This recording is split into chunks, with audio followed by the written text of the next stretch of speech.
Drew and KB bringing it to you on this Monday in the good land. Not a victory Monday, unless you live in certain locales, but we'll take it in these parts. Time to say hello to our buddy Aaron Nagler of Cheesehead TV, brought to us by Rogers Behavioral Health, Hildebrand Law, The Great Taste of Miller Lite, and Orthopedic Associates of Wisconsin. There is a difference. Good afternoon, Nags. Good afternoon, gentlemen. How are we doing today?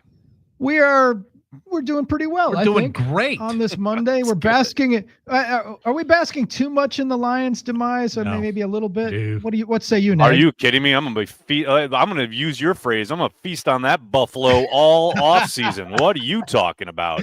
They already lost their offensive coordinator this last hour. You know, the pieces are falling apart. Dan Campbell, leader of men, will have no men to lead. I'm very excited. Oh, a lot of free agents there too. Oh, and a ton of free agents. And the Bears are going to bear. Always. So they went after. So they went after their third head coach in a row with no head coaching experience. Mm-hmm. The off-season champs are at it again. Although I will say, Ben Johnson's a good coach. Like, he can call a play. Like, there's zero doubt about it. But there's so far to go as far as putting together a staff, implementing your program, really becoming an NFL head coach. I mean, Mike McDaniels was the whiz kid offensive guru of the moment, like, 2-3 years ago? And now he's kind of middling in Miami after all these years and given all these weapons. Like, there's all sorts of things that go into being a head coach that have nothing to do with calling plays. It is a good day to be a Packers fan. So Detroit goes down. The Bears remains to be seen. And Sam Darnold, he axed it up for the Vikings, and they don't have a baby. I mean, think about it. Okay, the Packers lost the game. Yep. The Packers were not supposed to be as good as they were, and they lost one game. Right. And we're like, bummer, but we're not like those other three. No, that's the crazy part, right? Like, of all the heartbreaking playoff losses, we have so much kind of stored up as Packers fans. I mean, in the power rankings of heartbreak, that doesn't even crack the top 10, that game against Philly. I mean, it's a tough one. Don't get me wrong. It sucked. But like, in the pantheon of, like, my offseason being destitute and depressive, that doesn't even scratch the surface. Well, my pal, the Lions fan, diehard, born and bred, he said that last year's loss was worse than this year's because, their exit from the state, they're up 13 at halftime. Yeah, and I think last year's squad in Detroit was probably stronger heading into the playoffs. I mean, with Detroit, they had to play with a lead because you knew with that defense it was going to be really hard to kind of keep up, so to speak, unless you were getting stops and or turnovers. Unfortunately, for the Lions and their fans, I mean, they were the one turning the ball over in that game. That's true. Well, we did get 4 pretty darn good games this weekend to watch. We did, didn't we? I mean, it was good. I mean, I will tell you that Philly Rams game, like, it's so funny how it is a bit of a Rorschach test as far as if people, how they like football and how they come to the game, right? Because so many people like talking about, oh, it's in the snow and the elements are determining the outcome. It's like, no, that's part of the gig. Like, adaptability is a skill. If you want to watch perfect 7-on-7 on the carpet, man, the Arena League is always at your disposal. I love that. And it can be both. Like, we saw a great game between the Commanders and the Lions. Then you turn around and you watch that contest in the snow, in the elements. You can have both, and I love them both. Okay, where are you on Philadelphia? Because the Packers lost to them, bookending their season, opening and closing, and they look like they're set up to make it to the Super Bowl. And I still see them as beatable, flawed, somewhat dysfunctional. It looks like Jalen Hurts and AJ Brown still don't like each other. They almost gave that game away. They're almost up for debate there at the last kind of 2 plays. But man, they're tough as hell. Their defense is so good. They've got talent at all 3 levels on defense. They can pretty much hang with anybody because of it. Even though they aren't generating a ton of points through the air, their passing game certainly looks like it's a bit disjointed. They are so good on defense, and they absolutely can lean on just a generational talent in Saquon Barkley. Everything else is almost complementary, right? Especially on the offensive side of the ball. So as long as they're playing the complementary style that they have been, yeah, they're going to be really tough. Okay. You can do whatever you want in Philly. You can talk about the defense, but damn, that offensive line. That's the thing. That's what's going to win the Super You're going Bowl. to control games with that 100%. Yeah, I mean, and with Barkley, with Barkley, if you can't match up against that offensive line, my money's got to go on Philly. No doubt about it. Absolutely, totally agree. So, Nags, as we look at this and we're sifting through it, should we come around to the idea that maybe, just maybe, the regular season of the NBA, in the NFL, I'm not saying it's the NBA, but we put so much on every week and we study it as it goes along, but sometimes we fail to get the big picture because the Rams were 1-4, pull the plug, trade everybody at the deadline. McVay's going to quit and go be an announcer.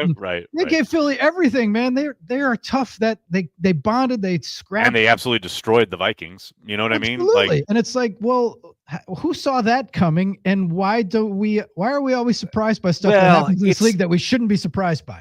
Because we drill down each and every week between the games in such a kind of, I don't know, obsessive manner, right? So everything does get built up throughout the week leading up to each game. It's hard in the NFL kind of through the season to pull back and have some perspective. And it's funny because I always get attacked online when I try to tell Packers fans, like, after a loss, like, look, long term, like, you can still pull out of this, you can still make noise, etc. I'll never, ever forget when Aaron Rodgers went down with a concussion right before half in Detroit back in 2010. They didn't score a single point that game while Rodgers was out there. And of course they had to go to New England the next week. Rodgers was out with a concussion. It felt like the season was over in that stretch. And, we kept talking about it, saying, look, you just have to get in the dance and then you can make a run. And they did, right? Now, obviously that's not the plan.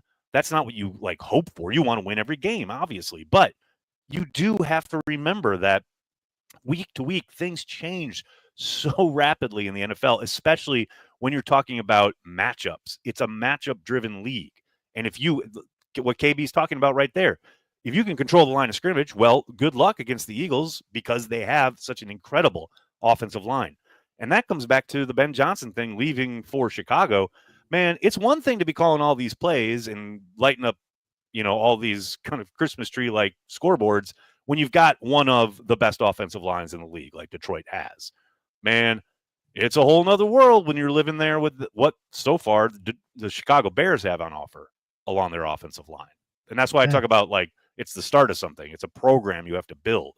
But yeah, this is the obsessive nature of NFL fandom. We drill down so far each and every week, unlike, the NBA or Major League Baseball, where there's a game every day, every other day, and you're just on to the next.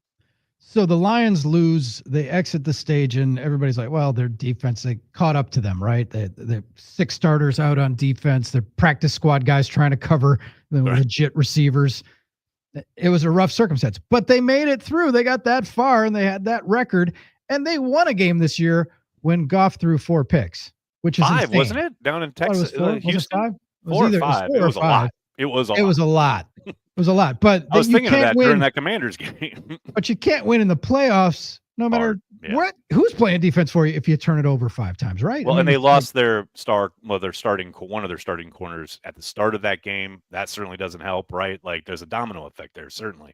But yeah, it's one thing to do it in the middle of the season when maybe, again, matchup dependent, where each team is in the context of their season. It's a whole other thing to, win or go home game where all bets are off and people are going to be throwing everything out there, and against one of the better teams in the league. They're in the playoffs for a reason, right? There's no doubt that if they play a clean game, Detroit has probably a decent shot of pulling that one out. All right, Nags, where are you with, Goff and Lamar came up short, and they're going to have to hear that, and their fan bases are going to be squawking about it because it's all about quarterbacks. And meanwhile, Jaden Daniels has an appointment with a tailor to get his gold jacket in Canton. Right. And KB and I were talking about it in our opening segment. It's like everything is either the best ever or the worst ever. We've lost all sense of history and nuance. Everything has to be declared right now. Mm-hmm. Well, we're talking about it with Mahomes every week, right? And the Chiefs, this is the greatest dynasty ever. Mahomes is the best to ever do it. When we just went through the Patriots and Brady a couple of years, you know what I mean? You're absolutely right. And it's funny because, man, I just keep going back. I think one of the smartest things Aaron Rodgers has ever said was during last season when people were really starting to kind of pump up Jordan Love because he, went on that run. And Aaron said, can we not crown these guys for their sake? Like, look at C.J. Stroud. You talk about a perfect example. Yep. Last year, the darling of the NFL media and the fandom, really, all offseason, you talked about what a great, like, first year he had as a rookie and how he was ready to, like, take the Texans to that next level, et cetera. And then he came out and really struggled. Now, some of that was on him. Some of that is the offense, the protection, et cetera. But that's the point, right? Like, you're not going to find this perfect storm for Jane Daniels next season. Now, hopefully he continues to improve. Certainly, you think the offensive coordinator and Cliff Kingsbury is going to stick around, right? Like, you hope to build on that success. But, man, NFL defensive coordinators are going to spend the entire offseason picking apart his game and looking at what he does well, where he struggles, what his tendencies are, and he's got to continue to improve. That's what's not a given, right? But you're right, like, in the moment, because he is playing extremely well. And I'm really happy for Washington fans. I mean, they've been bad for so long. To have this in their city, to have this excitement, I love it. But you're 100% correct to say, don't, as a prisoner of the moment, he is playing well. And it's enough just to say that. And Lamar is now like he's on Dan Marino Avenue. Like, can't win. Right. And if Josh Allen doesn't prevail on Sunday, they're going to say the same thing about him. The same thing about close. him. No doubt about it. A phenomenal season. No question. Well, it all depends. How many extra chances do Mahomes and the Chiefs get because of some BS roughing the passer call? That's what I'm wondering. Oh my! And I'm just saying. Hey, I watched that and I heard our buddy Zabe going nuts about that, and I just think all those years that we heard, what did we hear from every other fan base? Oh, Packers get all the calls. Rodgers gets all the calls. He's protected. Right. Said the same thing about Brady. Funny how that happens when teams win and they have great quarterbacks. But I will also say, Rodgers never leaned into it the way Mahomes does. Rodgers always turns around to the ref, and like he literally did it with the Jets this year, where he got a personal foul penalty on the defense, and he was shaking his head like, "No, man, that's just ball." That Aaron always leaned into that, as opposed to Mahomes, who's literally on the sideline flopping like he's in a soccer game. I mean, that's where I get upset. Like, he's looking for it. That's true. And the Chiefs people are tired of them. There's Chiefs fatigue right now. And such a Britney thing to do. Such a oh, classic. Oh, yeah, that's classic.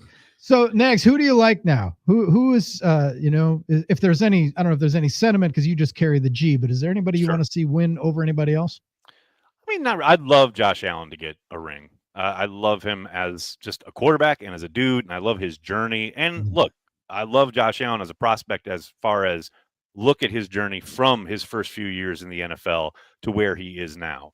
And yes, he has a big, kind of challenge ahead of him to get to that Super Bowl and win it. But man, like, I think it's instructive as a Packers fan to look at Josh Allen's his first 2 years in the league as a starter. Man, now look at Jordan Love and tell me that, okay, where Jordan Love is right now, he can't become something else that's really, really great. And I'm not saying Jordan Love's going to become Josh Allen. I'm just saying we don't know what the trajectory or the journey is going to be. No one could have told me when Josh Allen first came into the league and could barely hit the broadside of a barn that he was going to be this great generational talent at quarterback who was going to lead his team deep into the playoffs each and every year, and now hopefully to a championship. It would be great for that market. It'd be great for our pal Shanna Quinn. It would be a cool story. So yeah, and it would be cool for me because I got him at plus 1,200. It would alleviate. Yeah, there you go. Which is all that's important. It would alleviate the Chiefs fatigue that people have. Give us something else to focus on, and it would be okay. How about on the other side of the bracket? Can you see the Commanders winning again? That ride's going to come to an end, right? Well, there's familiarity there. The fact that these teams are in the division together, and they looked pretty damn good against them last time around. Now, I know Hurts went out with the concussion, but it's not like everyone else just laid down. I do think the Commanders have more than just a shot. I think it's going to be a great matchup. And I do think a big component here is Daniels using his legs against that Philadelphia Eagles defense where you've seen these two playoff games. Like, man, it is tough to move the ball against them. But there's little doubt that when you add that extra element, that kind of 11th man, got to play all 11, because that quarterback with his legs, he can kill you at any moment. That, I think, gives them more than a puncher's chance in this game. All right, Nags, on the way out here, the Packers making a change with Jason Rebrovich. Not really a big surprise given the performance of that unit. Truly. But will we see other staff changes? Because they're usually not they're not a Black Monday franchise. They're a deliberative. Let's have meetings. Let's talk about it. Let's give them every chance. Let's be exhaustive in our research and then make the move. Will anybody else get it?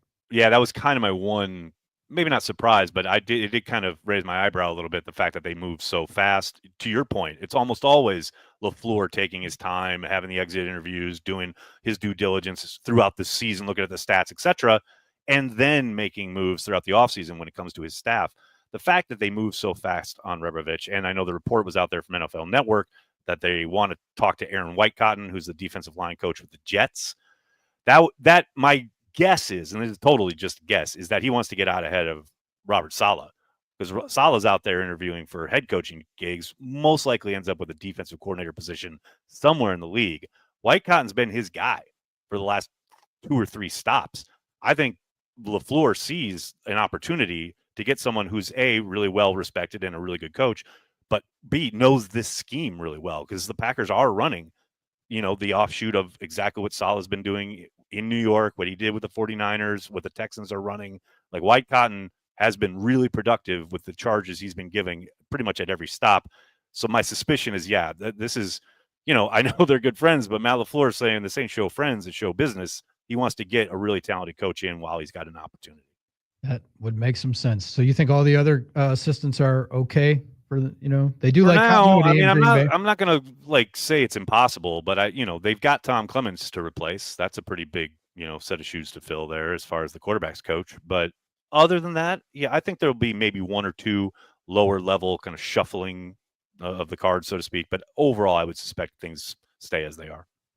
You know what? I'm bumming out. I got to say this, Snags. I'm bumming out because of all the assistant coaches that have ever run through Green Bay, I'm bumming that I never got to meet Tom Clements.